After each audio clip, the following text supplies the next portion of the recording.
Good evening, everyone. As you take your seats, we have a few announcements regarding translation services.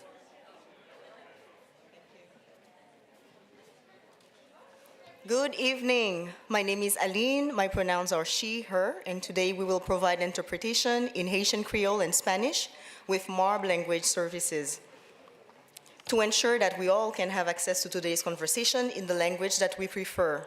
We also want to acknowledge the presence of our American Sign Language colleagues from Hard Hands who are making this space even more accessible tonight.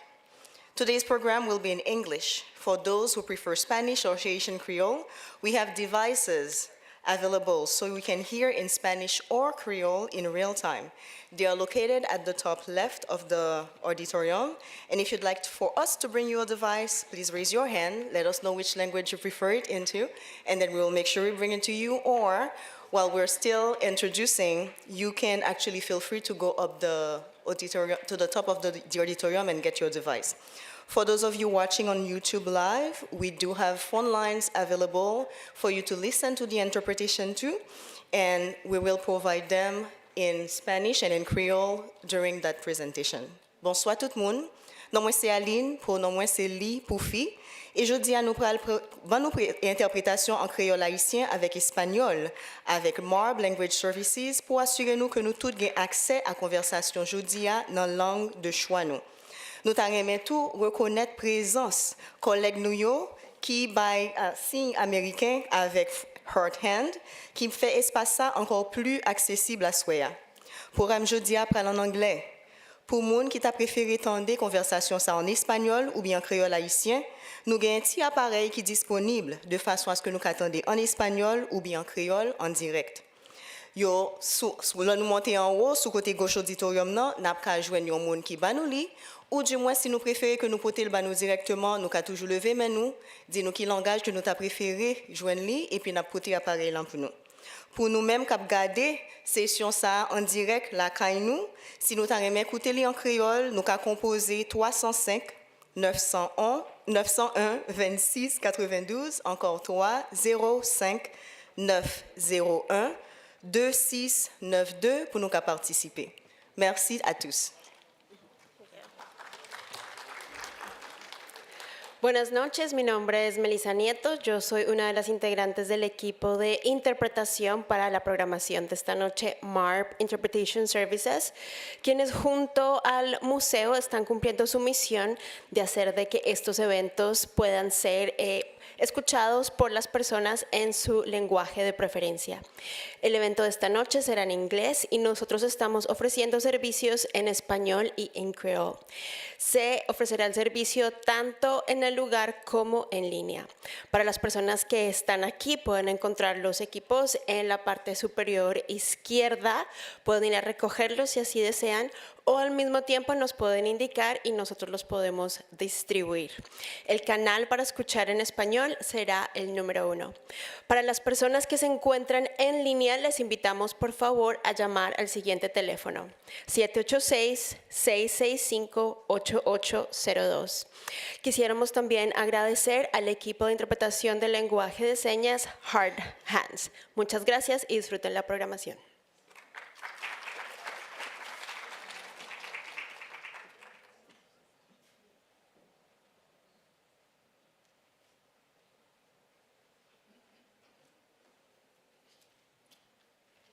We'll just give a couple more minutes for folks to settle in. If you do need translation services or you have someone with you that needs that, just raise your hand and we'll bring you a device.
Okay, we're gonna get started. All right, good evening, everyone. I hope you had a great time if you were upstairs in our members lounge. Welcome to the Perez Art Museum, Miami. My name is Marie Vickles. I'm the Senior Director of Education here at the museum, and I'd like to thank you all for attending tonight's public education program here at the museum, and also to those of you that are joining us online on our museum's YouTube channel, which means you can watch this talk again or share it with friends. Tonight, I'm delighted to present a conversation between artist Woody De Othello and exhibition curator Jennifer Inacio, as we celebrate the opening of the exhibition, Coming Forth by Day. This exhibition is Woody's first solo museum exhibition in Miami, creating a beautiful full circle moment as an artist who was born and raised here is back in South Florida. So yes.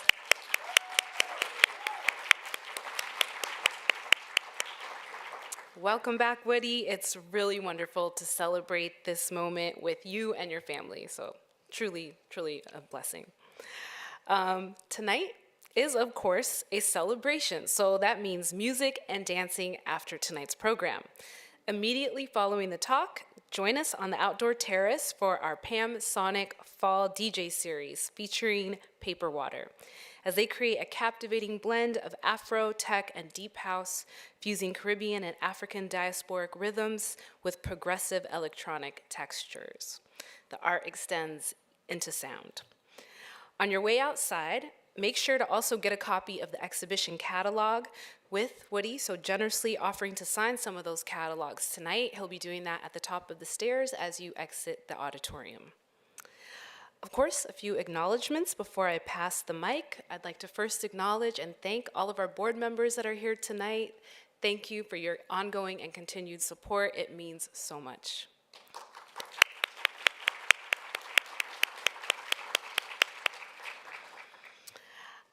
And whether you've been a member with us for years or this is your first visit, you are part of a vibrant and creative community. Your support makes programs like this possible and helps us share diverse voices through art. We truly couldn't do it without you. So for our future members, this is the perfect time to join. Membership starts at just $80 a year, that's less than $7 a month, and connects you with passionate art communities while helping us to keep the art accessible for everyone. And with Miami Art Week approaching soon, we also offer levels of membership that will give you access to fairs and other exciting happenings. If you would like to know more about that, please connect with our visitor services team at the front desk. And the gratitude continues. We're not stopping there. I'd like to also thank the Greater Miami Convention and Visitors Bureau, fondly known as GMCVB, and Patricia Brennan for their support of tonight's lecture. Thank you very much.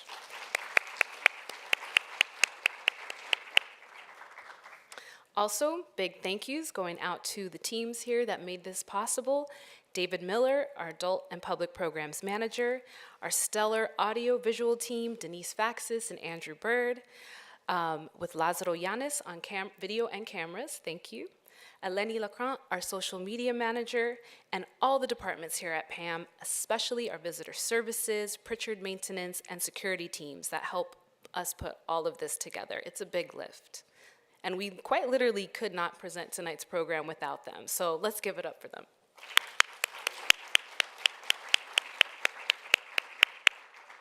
Okay, all right, so now a little bit about our featured speakers before I turn the mic over to them. Woody De Othello is a multidisciplinary artist working in sculpture, painting, and drawing. Known for his glazed ceramics and bronzes that interrogate the genre of still life, Woody creates animistic vessels based on the domestic objects. The artist's deep engagement with clay and its connection to homelands is integral in his practice. From the Nkisi of Central Africa to the indigenous Dagara cosmology of sub-Saharan Africa, Woody embraces the regenerative power of material. Woody earned his MFA from the California College of Arts, San Francisco, and a BFA from Florida Atlantic University. His work is in the permanent collections of the Whitney Museum of American Art, SF MoMA, San Francisco, De Young Museum, San Francisco, Seattle Art Museum, LACMA, Los Angeles, and of course the Perez Art Museum, Miami, and more. Woody's work was also included in the 2022 Whitney Biennial, and he has exhibited widely in group exhibitions at the Museum of Art and Design in New York, the Met, New York, Smithsonian American Art Museum and Renwick Gallery in Washington, D.C., Fabric Workshop in Philadelphia, Front International, the Cleveland Triennial, and the Center for Craft in Asheville, North Carolina, among others. Large-scale public art commissions include San Francisco's International Airport, De Young, Fine Arts Museum of San Francisco, and City Line in Sunnyvale, California. Woody currently lives and works in Oakland, California. Jennifer Inacio is a curator at the Perez Art Museum, Miami, where she has organized numerous exhibitions, including Worlds Apart, Narratives in Focus, selections from Pam's collections, One Becomes Many, Marcela Cantuaria, The South American Dream, Simone Lee, Trophallaxis, Helio Ochisica, and My Body, My Rules, among others. She has also curated Pam's first augmented reality project, Felice Grodin, Invasive Species, which ran from 2017 to 2020, and more recently developed the exhibitions Zelo and The Days That Build Us for the museum's digital platform PAM TV. Jennifer's curatorial practice explores identity, collective memory, and social change, with research interests spanning feminist theory, diasporic practices, and new media, with a focus on Latin American and Latinx artists. She received an MA in Contemporary Art Theory from Goldsmiths, University of London, and a BA in Art History and BFA in Studio Art from Florida Atlantic University in Florida. All right, so now, without further ado, please join me in welcoming Woody De Othello and Jennifer Inacio.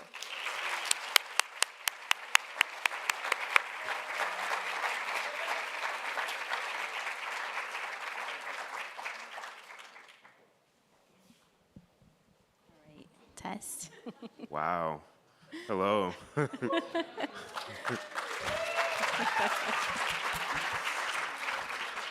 Thank you, everyone, for coming here tonight. It's a pleasure. It's an honor to always gather to talk about art. I hope you got a chance to see this show. If not, definitely, stop by before we close today after this talk. And before we start, I just, it's like Marie said, the thanks and the gratitude never ends. Yesterday we had an amazing event. Today it just continues, and I just want to thank everyone, Woody, his team, Jennifer Bindman, which I didn't, specifically thank you yesterday, but this exhibition, the catalog, would not have come to fruition without your help, and many other people to thank Getulio Barbosa, my partner as well, who is always there looking and helping as I ask for opinions. Even today for the slide, I'm like, what do you think about this? So it's always great to have a support, supporting us as we work on our projects. So thank you, and thank you all for coming. For tonight, I really wanted to focus on the exhibition itself. Woody has an amazing practice, has, as Marie said, has done a lot of public projects here and there. You might be familiar with his projects here in Miami as well. He has shown in galleries, but also our Art Basel in 2019. Had a really nice installation on the second floor when they first inaugurated the Meridians section. But tonight, I think the focus, I would really wanted to dig deep into the exhibition. Coming Forth by Day, it has so many symbologies.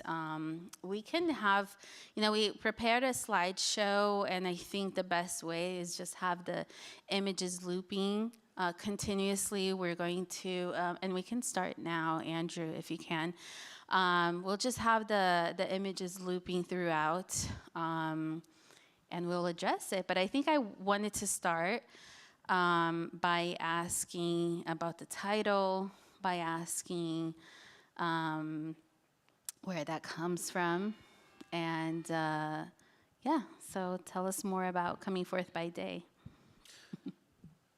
Hello. I actually just want to take a couple of deep breaths, kind of just calm Yes. like my nerves. Thank Mine you guys too. yeah, for coming out. Yeah, actually, I'm just gonna breathe a little bit. Yes. Yeah. Let's do it. No, this moment is like so. It's surreal. It's so surreal. It doesn't even feel like I'm in my body. It feels like a dream. You know, I'm seeing a lot of friends and family, a lot of classmates from like FAU and elementary school, and it's just so crazy. It's so crazy to be here. Wow. Okay. Okay, so the title, Coming Forth by Day, you know, it comes from the Egyptian Book of the Dead. The ancient Kemetic name is Pert M. Haru, and that roughly translates to coming forth by day, coming into enlightenment, coming into life, you know. So this thing that we characterize as being inactive and dead and inanimate actually is like a guide for us to live our lives here and now. It's almost like, you know, thinking about the karma that we're instilling in our everyday life and how that affects our souls and spirits as it gets guided into, you know, the land of the unseen. And I think so much of my practice is about the unseen. It's about the kind of like emanating force that's in everything. And I think that's one of the things that allured me to trying to animate the inanimate, right? The things that take up our personal space, our objects, clothing, you know, architecture, our chairs. You know, I truly feel like there is like one vital life force, like the same breath that we breathe is in everything in our physical space. So I think a huge part of what I'm trying to do in my practice is to call attention to that, you know, to not take these things for granted. You know, there's something that almost like a mantra that I repeat to myself, you know, before anything can be physical, it must first exist in the metaphysical. You know, everything that exists here, you know, comes from this unseen, you know, space. So the notion of like coming forth by day, you know, takes on a multitude of meanings. Being in the light, you know, kind of like getting out of the darkness, you know, being our most true, authentic self, and just the capacity that we have, you know, while we have breath, and even when we don't have breath, how that unseen energy also just animates. I think that covered the bases. I could keep going, but Yeah, I think you know, you said coming to light. That just and every time you've mentioned this, I always thought about initially how when we first started talking about this show, which was I don't even know when. I know it really solidified like last 2 years, but we started talking about this maybe 3 or 4 years ago. And even then, when it was still just an idea, you always talked about how you loved the windows, you wanted the light to come in. And I think that just wants, you know, I just want to go back to the architecture of the space. You know, how you really transformed the space. And, you know, talking about the metaphysical and then existing into the physical, I think you're able to capture that within the space because you're looking at every little detail. For those of you who are seeing the show tonight, I also invite you to come during the day when the light is blasting through the space. We have our Miami, our Miami sun, really just taking over the space and inviting the viewer to experience the exhibition. I mean, you do that. You invite us, the viewer, to experience beyond what we're just seeing, right? It's through our body, and you talk a lot about that, experiencing the work through our body, the breathing, the hearing. So can you tell us more about, about the space as well, and the tactility that you bring not only to your artworks, but to the space as you're planning for this show? I think so much about, making sculpture is kind of like the bodily, like physical nature of making sculpture. And in graduate school, we read The Phenomenology of Perception by Merleau-Ponty, and that was like a super transformative text because it got me to think about making art in a completely different sense. And it got me thinking about being my body in a different sense. I think there's a way that we kind of separate our five senses, as like these individual things. But, what is the sensation of like feeling something but the entirety of yourself? I think there are a lot of objects that allude to that in the show. And it's just like, a lot of times, like, I realize that I go through life just making things purely based off of like a logos mindset, using my critical thinking facilities. And oftentimes when I'm in like this headspace, I ignore what's going on in my solar plexus and like my gut and in my intuition. And, I realize that like that intuition and that sensation that happens in your solar plexus is like really valid, and I don't know if it was like the pandemic or what, but, I got tired of overriding that sense, and, something shifted within me to start using the entirety of myself to make a decision, even if it didn't necessarily make sense using language. I think so much of like making sculpture, I'm constantly walking around the sculpture, looking at all of the different sides.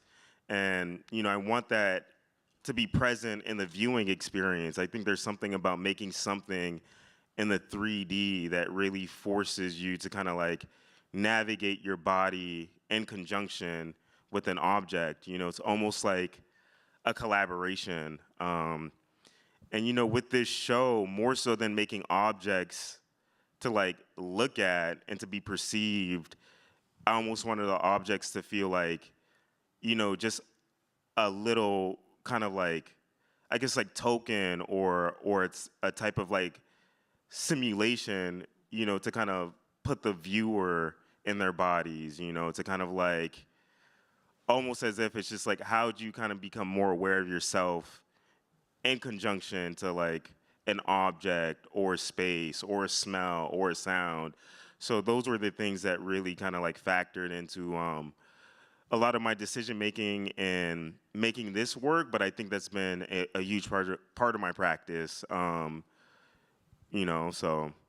And it's been, I know you talked about that, you're focusing more on that now, maybe even after the pandemic, but I think even in earlier works, you've been thinking about that, right? You talked about how you create these objects and you want to reject the idea of the pedestal, right? And like separating the object from the space, from the physicality of the space.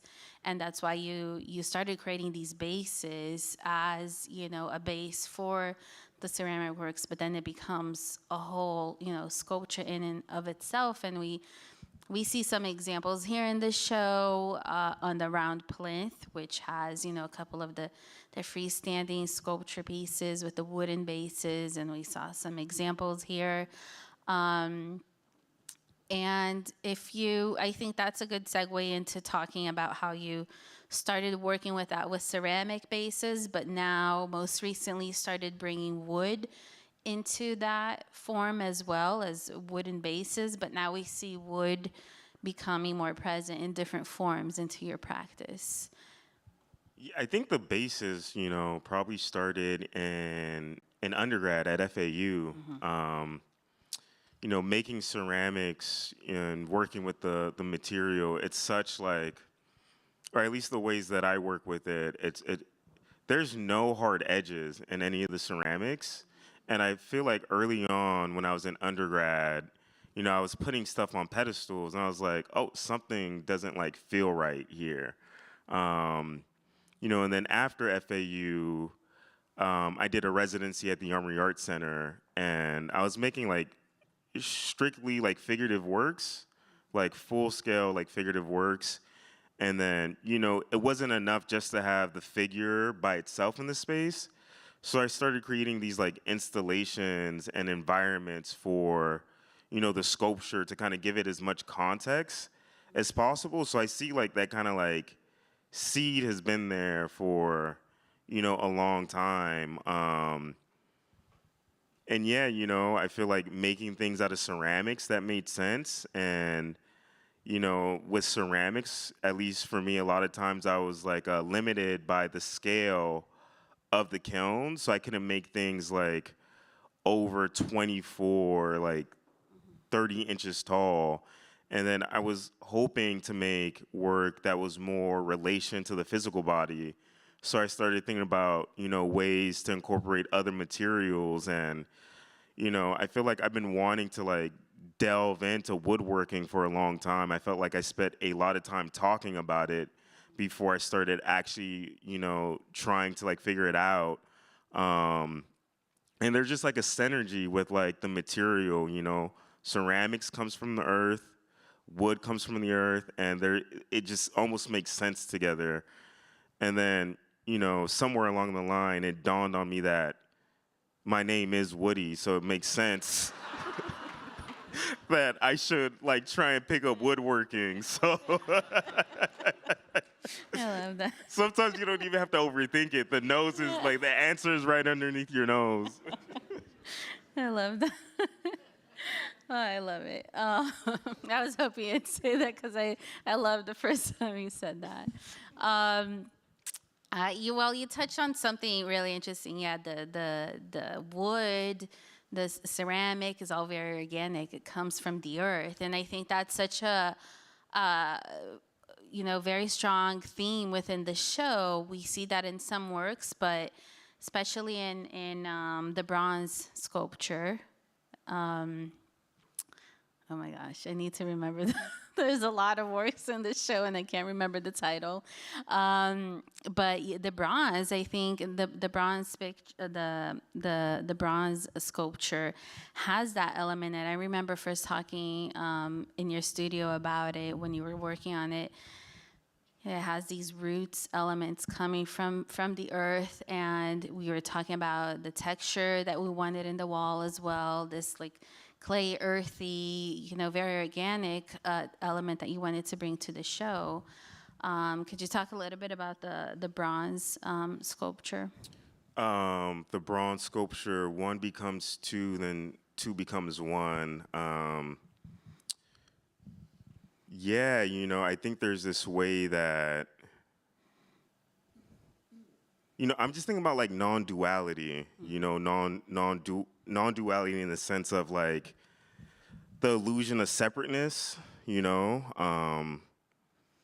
just like reading a lot of like various texts, specifically the Upanishads, which is like ancient, like Vedic philosophy. And there's a lot of like literature about the difference between duality and non-duality. And, essentially like I was talking about this like emanating force, right? This little seed that exists and what I feel like in everything, I'm of the belief that we all come from one source, whatever that means to you, but like the thing that we have in us, as an individual, like everybody else has in them as well. So it's this way of like almost looking at your neighbor as a reflection of yourself, and the type of like empathy and care that comes from that, you know, when you're able to kind of like almost dissolve your own personality and ego and just kind of look at the world in a very like loving way, you know? I think that love is curious, it's open, it's non-judgmental, and like that sculpture is just about, you know, coming together, you know, in a very like cheeky way, like just embracing, you know, knowing that like we don't emerge out of nowhere. There's so many different kind of knots that get tied in our own lineage that cause us to become manifest in physical presence. You know, I'm thinking about a writer, Fukuyao, and he talks about the biogenetic rope. Like each of us are tying another rope in the timeline that is like infinite. You know, we're all kind of like accumulating experience for the infinite to kind of know itself, you know? So I feel like with that sculpture, the roots are kind of like coming out of the ground. There's these large hands that are holding these two figures up.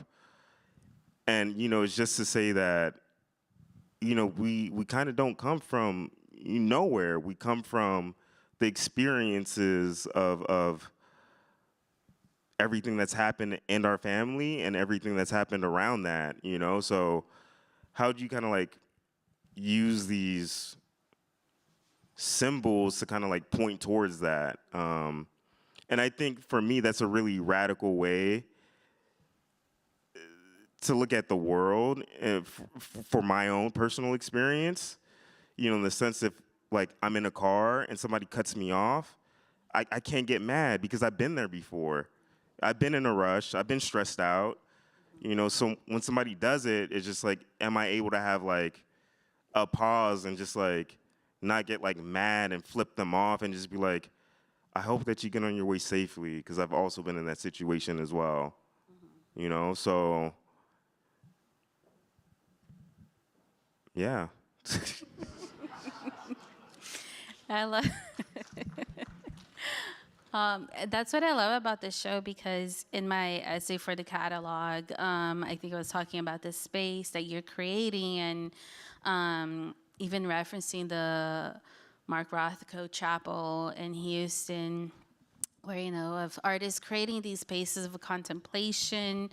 And I feel, you know, you bring that to the show. There are, you know, music elements, and we can, if we have time, I don't know, there's so much to talk about. There's, you know, the incense, which is an important part of your meditation practice too, the smell, the breathing, which is what we opened the talk today with. Such important elements to the show, but also, you know, there's a lot of this duality, like you just said, right? You're thinking about having these higher thoughts, but also very grounded in reality. And I think, you know, you bring a lot of dualities into your work. We talked about, even for the simplest form of just having a base and the object, you know, something as simple as that duality, but also, you know, thinking about life and death, you know, here, present, and the beyond, the invisible. Maybe we can talk a little bit about, as I'm saying this, I'm just thinking about the work that we have in the collection, Ibeji, which is inspired by the Yoruba deity Ibeji, which represents twins, and you did that because you're Gemini, so it's very personal as well. But it has a lot of dualities, like you said, where, you know, although it has two sides, it's still coming from one source, and you constantly are bringing that into the show and into different objects as well. So I don't know if you have anything to add to that. I think you just kind of explained it. Well, maybe I love like the pyramid. Maybe you can talk about that and how that I think expands on that idea, that notion as well, right? We're looking at this apex, which is, thinking about the divine, but grounded in our lives here. And I know we had A slide, a yeah. slide about that.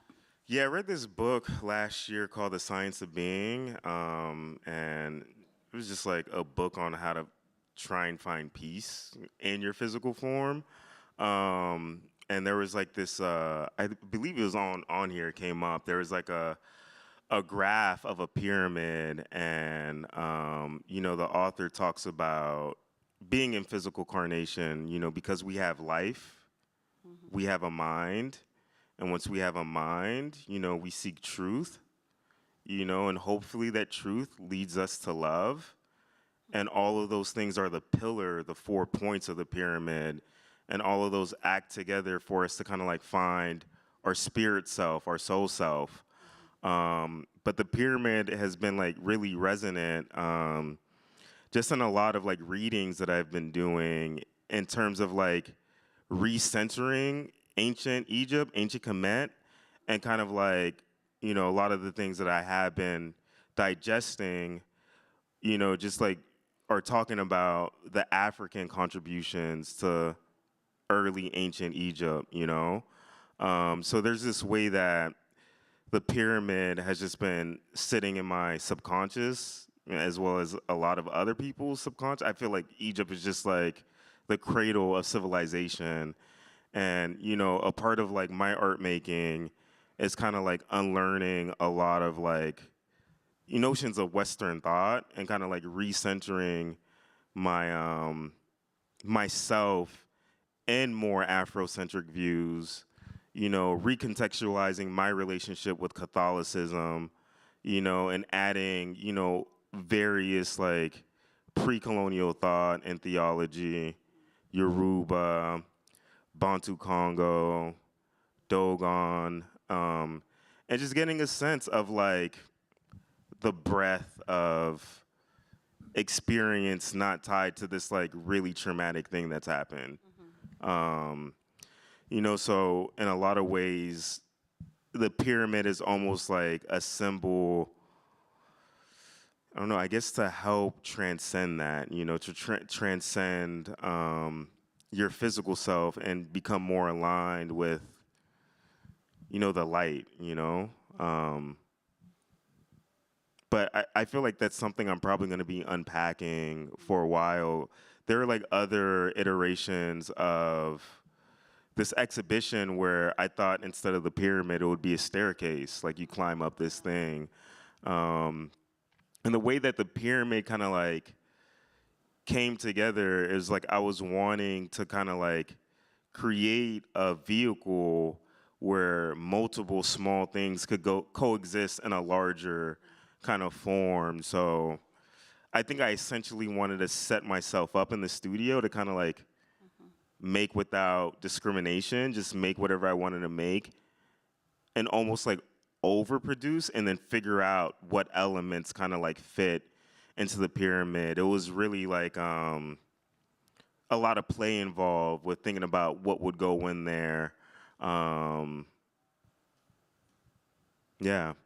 And then you talked about, unpacking a lot of these symbols and looking beyond, this dark history, going back into, centuries and centuries ago. I love that piece, the freestanding one, where in a way you're referencing the cross, and you're talking about the river, the Congo cross. The Dikanga. Yeah. Yeah, the Dikanga is this. This one right here, yes. Oh. And the river, so you're also translating these references visually as well. The blue. Yeah, this symbol up here really kind of like transformed my relationship with the Christian cross. There's this book that I read by Jason Young, Rituals of Resistance, and he talks about, how the kind of like Christian conversion of the Congo people, it was much more nuanced. It wasn't like this like I mean, it is just very nuanced. And in some cases, he pointed out how it was easy for the Congo people to kind of like adopt or transmute notions of Christianity because there was so much symbology that they already were associating with their own, religious practices. I forgot what I was gonna say. I was talking about the cross. Oh, that sculpture. So I got it. Um, so the Dekinga, and just like a couple of things. One thing that I read was that if you meditate upon a symbol that has been heavily meditated upon, there's some type of transference that happens because there's so much thought energy in that symbol. And the cross is loaded, right? So, finding this like symbol, it almost like unlocks something else. That Dekinga, to me, I realize is like a clock. It's like a calendar. It's like the seasons of a year. And I learned that, or an interpretation of the cross, the vertical line is, I guess, like the heavens and earth. And then the horizontal line is time and space. And we're constantly at like the center point, I guess in the eternal now. But that horizontal line in the Dekinga is referred to as the Kalunga, which is, the water line, this kind of like primeval waters where all life emerges from. So that sculpture beneath the line is like talking about creation. It's talking about, being birthed from the unseen. It's talking about, emerging from like the ether, being made physical. And, in a lot of ways, thinking about my life, my wife, we're expecting a child. So it's just like all these things are kind of like, happening. And, in a lot of ways, maybe the art making is trying to make sense of just like being in a physical body, but it's really like just like an open, meandering book, I'm up here. I hope it doesn't sound like I know what I'm talking about because I don't, but I'm curious. I'm curious, and I like to kind of see all these cross things weaving together, and it feels like I'm only at the beginning, right? And I'm hoping that I could like devote a full lifetime and maybe a couple other more. Maybe not. It depends where Earth is at. Maybe I don't want to come back, but spend some time trying to unpack these things, and just like thinking about them. But there's a way that like symbols kind of do a lot more than like language and like words, because I think more so than like having this kind of like didactic understanding, there's a way that symbols just kind of like permeate and just take time to kind of like unfold. So I think I answered. No, yes, Yeah. you did. And I think that's a great segue into maybe one of my last questions I can open up because we're running out of time. But the symbols, I love how you approach it because, yes, although, the cross and these other symbols are already so loaded, yet you come in with your curiosity and, unpack these symbols, these already existing symbols or mythologies, and, you're viewing it and presenting it in your own way. And I loved how you talked about the dog that's in the show, and how you read something and it made you think about something else. So I'm not going to speak for you, but if you can talk about that. And we put in a lot more other slides here. I don't know if you want to touch on anything else, but there's the bird, the falcon, and they put some other Egyptian images here as well, and what else? The lungs. So I could speak to some of those things briefly. So the falcon is a symbol of Asar, who's like a major figure in the Egyptian myth, and a sar is essentially, or actually, symbol for Haru. The falcon is a symbol for Haru, who was the son of Asar. And in the Egyptian myth, Haru is battling his uncle Set, avenging the death of his father, Asar. And essentially the whole kind of like battle is this like, metaphysical battle. Set represents like this lower carnal self, and Haru, who's characterized as the falcon, is like the higher self. So there's this like battle that's occurring there. But so that's like the symbol of the falcon. The lungs point to a Kemetic word, sema, which is the unification of upper Kemet and lower Kemet, which again is this kind of like unification of like your higher self and your lower self, and just making amends with that. I think that's what being in a physical body is. Oftentimes we know the right thing that we should do, but do we always do the right thing? That's just what that is, and then the dog in the show is a reference to my dog, but also Jennifer's dog, who passed away this year, and just a reminder of like how loyal our four-legged friends are, right? A dog shows love no matter what mood you're in. You could be pissed, sad, annoyed. Your dog is always showing up to show love. And in that, as kind of like protectors and guardians of the dog, we provide them with shelter and food, and they're taken care of. And, in a sense, how can we exude these like attributes in regards to the divine, right? If we're loyal, showing love, and kind of like showing this affect towards like this divine source, that kind of like assumes that we will be protected, we will be kind of like looked afterwards. So I just thought that was like really beautiful. And there's just like a lot of spiritual lessons that I've learned from being a dog owner.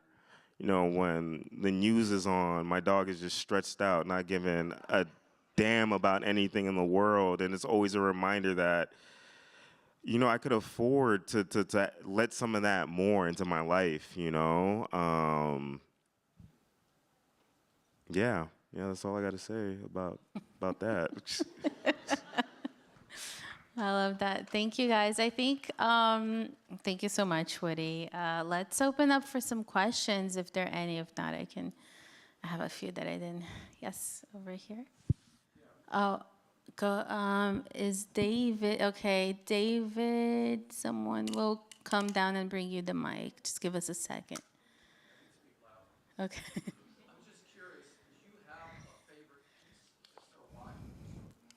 So just to repeat the question for whoever's online, the question was if you have a favorite piece or why. I cannot answer that question at all. I can't even answer that. Yeah, I don't really have a favorite piece. I think everything kind of like offers something, and I've learned something from everything in the show. So there's like a balance. I think there's like a strength in the entirety of the body of work. Yeah. There was another question here with the black top in the middle. Excuse me. Can you pass it? Let's just wait for the mic. Thank you. Hi. My question is, you said that you did research and you have more of an Afrocentric view. How does that affect you as a Black man in America to, like, when in comparison, you learning about all these different things, spirituality of African society? How does that bring you peace, or does it disturb you a little? Like, how do you feel? How do I feel about that? That's a loaded question. I mean, I'm black and I'm proud, man. I'm a Haitian and I'm proud too. Yeah, I'm like hella proud. Can't nobody tell me nothing, yo. Like,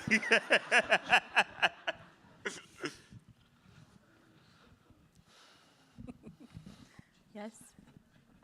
I would love to hear your thoughts about more about resonance, because that piece, when I looked at it, just so powerful and beautiful. So I'd love to hear your thoughts about the origin of it, the creation of it, and your meaning behind it. yeah, so I mean, resonance is about thought, it's about vibration, it's about frequency.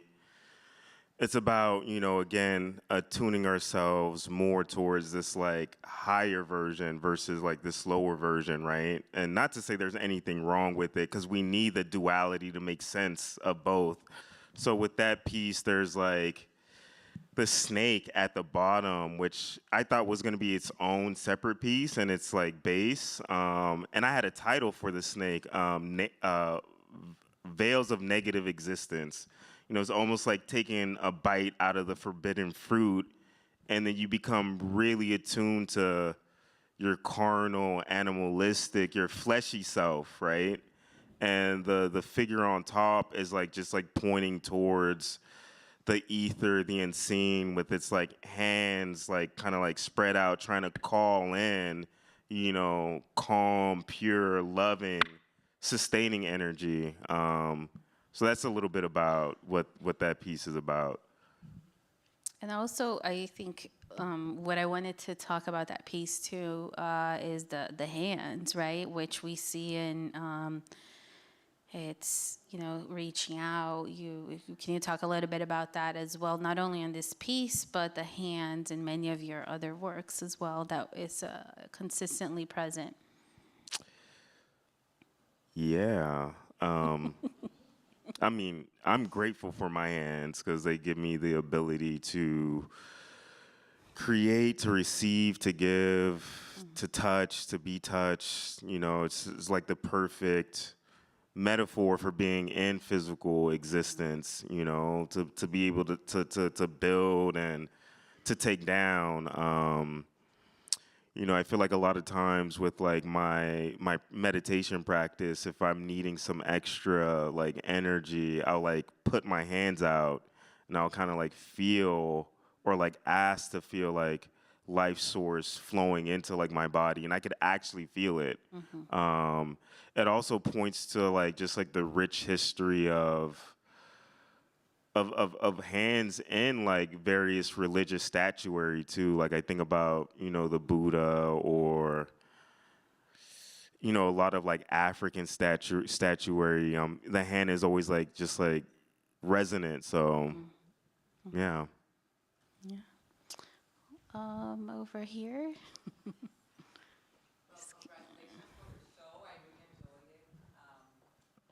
am curious about the process of your work, because I see ceramic, and some of them say ceramic with incense, but you don't see the incense. Some of them, like the brown one that has like the piece coming out.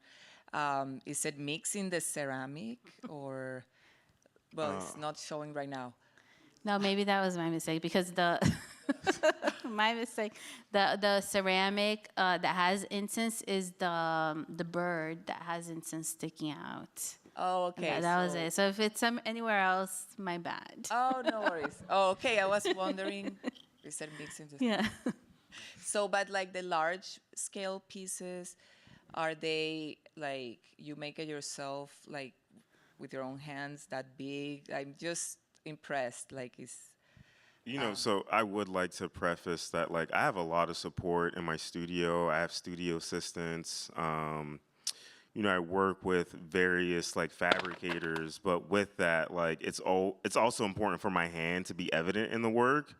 For the large scale like bronzes, those I work with the fabricator, and all of the bronzes or anything that I like, and the stone was also made by a fabricator. But all of the kind of like models like I'm making myself, you know, by hand. So I'm not like too pervy to like CAD or like 3D software. Like it's very important for like the humanist like hand to kind of be in the work. So Okay, thank Okay, you. thank you. One more question back there. I'll be I can answer questions too if you didn't get a chance, because are we tight on? We are tight on time, but Okay. you can get your catalog 'Cause and paper- ask him your question as he signs. With the glasses right there, and the with the raise your hand. Yeah, sorry. Hey, Liz. Hey. Sorry. Hey, Woody. Oh, yo, what's up? What's going on? It's really beautiful to see the spiritual practice in the work and in the ways it also manifests outside of the art. And it's something that I've always contended with is how do we take a practice that feels so spiritual, that feels so abstract, that feels so kind of like innocent, and put it inside of an object. And how do you, I'm curious about how you navigate not only that process of putting into an object, but an object that can be commodified, sold, tokenized in different spaces. And how do you navigate that balance? That's a good question. I feel like in that sense, that's a good question. That's a good question. I don't know. I feel like it's really important to like, show love, to spread love. Like, I feel like having, I guess like a spiritual practice, has really helped me to find peace in my own personal life, and peace is something that we're always like seeking and we always have to work towards. And, whatever kind of like helps me to find some like equilibrium, I truly want to share that. I want to share that with everybody. During my time here, I reread the Upanishads, and every time I read it, it makes me cry. And I'm just like, everybody should read it because it's such a beautiful book, And I kind of want to use like the practice in a sense to kind of like just share that energy as much as possible. So like, I guess like kind of entering into these like systems and whatnot, like a lot of times with the commodification of it, I'm not even like really worried about the outcome, I'm just worried about being in like the right view and like in the right kind of like headspace as I'm making it, If I'm in the studio trying to like make something because I want to sell it, that doesn't like feel right to me. But like I feel like when I'm in the studio, I'm making stuff because I just like want to like give something, and it's not necessarily about like receiving anything in return, but it's just like kind of like, and that's one of the things with that I've learned in reading the Upanishads, like selfless action, and just doing the work and making the thing without any expectations in return. And like I feel like being on this ride or whatever, like I don't know, this is like beyond my wildest dreams, So I think like in not having so much of an expectation and in trying to like be as giving as possible with like the work and the practice, like yeah, I don't know. I think that's just like the thing to do. Yeah, that's the thing to do. All of the other stuff I don't talk about at all. Like, I'm always just like, go talk to one of the galleries or something. I have no clue. I have no clue how it works. That's like we have to have coffee and like really like chop it up about that part. But yeah. Well, I think that wraps up. Thank you so much.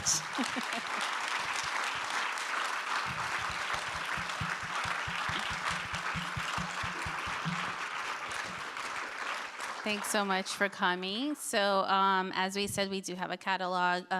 Signing up here in the above the stairs once you exit the auditorium, and we also have the live music event outside. So please join us. Thank you.